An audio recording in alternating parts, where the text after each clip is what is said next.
What are the 4 types of motivation and how can you use this information to keep yourself motivated every single day? The 4 types of motivation are extrinsic motivation, introjection motivation, identified motivation, and intrinsic motivation.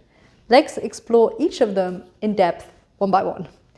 Extrinsic motivation is when you're motivated by something external. This could be money, this could be status, it could be a new position. And very often we feel that we have motivation or we are motivated only when there's some form of output or external evidence that we are progressing or that we're getting somewhere. And we need this external validation and output to feel motivated. This isn't true, and this is not the strongest type of motivation, but this is often what we think about when we think about being motivated. What we want to do is move away from any extrinsic motivation and move towards intrinsic motivation. The reason for this is because if you fully focus on extrinsic motivation, if you really energize the idea of getting something external, well, first of all, it might not happen. Second of all, it might take longer than planned.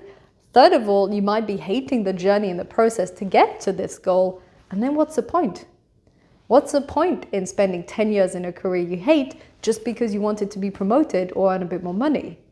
Is that really leading a meaningful life? Very often when we have extrinsic motivation towards any type of goal, it's not something we genuinely enjoy or want, and it's just something that we think will make us happy. And then we have this arrival fallacy where we believe that if we reach this goal or this objective, we will feel happy, and this isn't true. And then there follows a crash. After the high, there's the crash. So we want to avoid all of this and shift towards intrinsic motivation. But there's a few other motivations in between. And I discovered this when I read Ali Abdaal's book, Feel Good Productivity.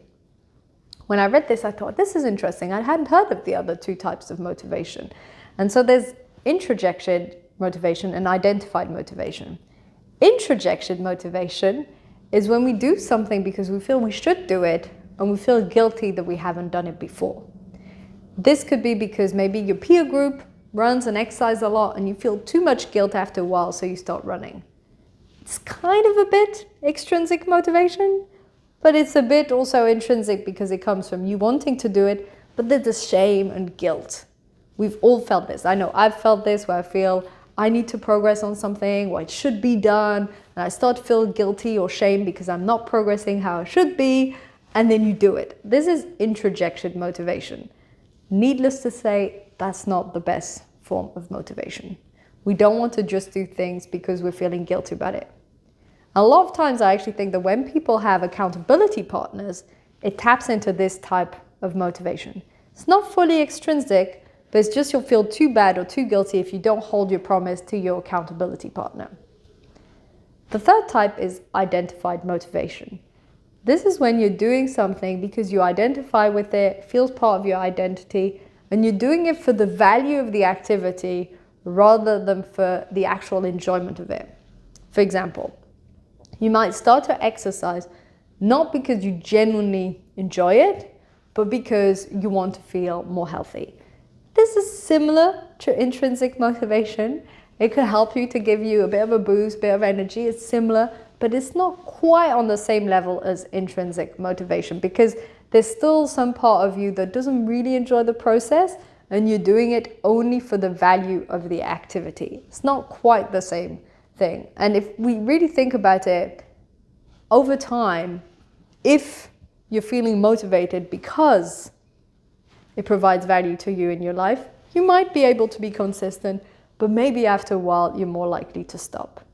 Whereas when you tap into this 4th type, which is intrinsic motivation, then you're way more likely to be consistent over time because then you're doing the activity because you enjoy it, because you're in flow when you do it, because it provides meaning to your life. If you think of a musician playing the guitar, if you think of a runner going on a run, if you think of all of these activities where you are maybe in flow or in your zone of genius and enjoying your life and your progress, then you're far less likely to quit. And also, intrinsic motivation and the activities linked to intrinsic motivation are things that really provide meaning to your life.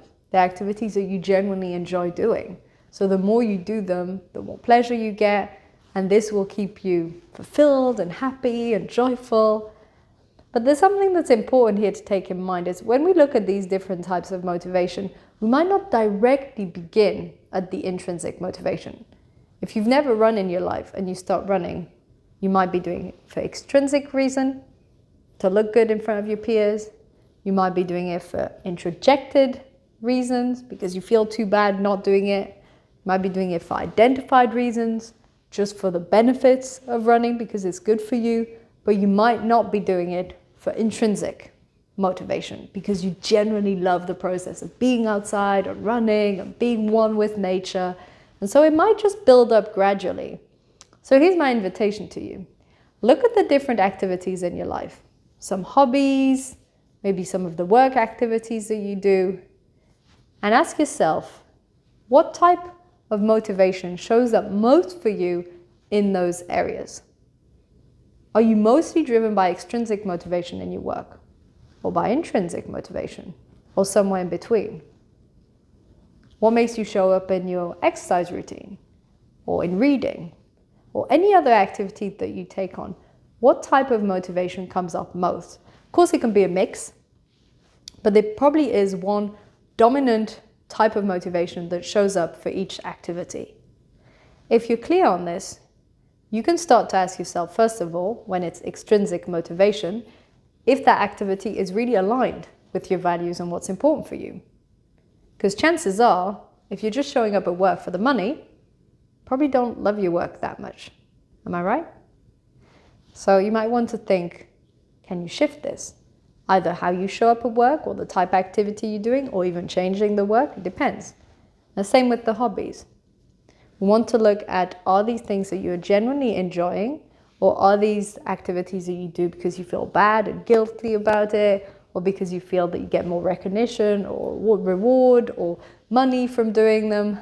And once you have that awareness, you can start to be more clear which areas you fully enjoy in your life, which areas you're really in flow and happy and make you fulfilled, and which areas you just think you should do. And if you're able to shift the different activities that you're doing in your life and focus primarily on the ones where you have this intrinsic motivation, those are the activities where most likely in your zone of genius that bring you the most flow. That's when you'll feel more fulfilled. Because extrinsic motivation only works for so long before it drags you down, because it's not a real motivation. It's not deep from in your soul. It's just some sort of superficial motivation that on the moment gives you a bit of a boost, but isn't really enough for you to sustain high levels of performance, whether it's in your work or in a hobby or an activity outside of work. So as a recap, we've got extrinsic motivation, externally driven. We've got introjected motivation, where you only do it because you feel guilt or shame. Identified motivation, which is linked to certain value that you get from the activity. And intrinsic motivation, which is where the goal is. So next time you're feeling demotivated, ask yourself, what could motivate you? What type of motivation is that? And if you can, start shifting it towards intrinsic motivation. Thank you for tuning in.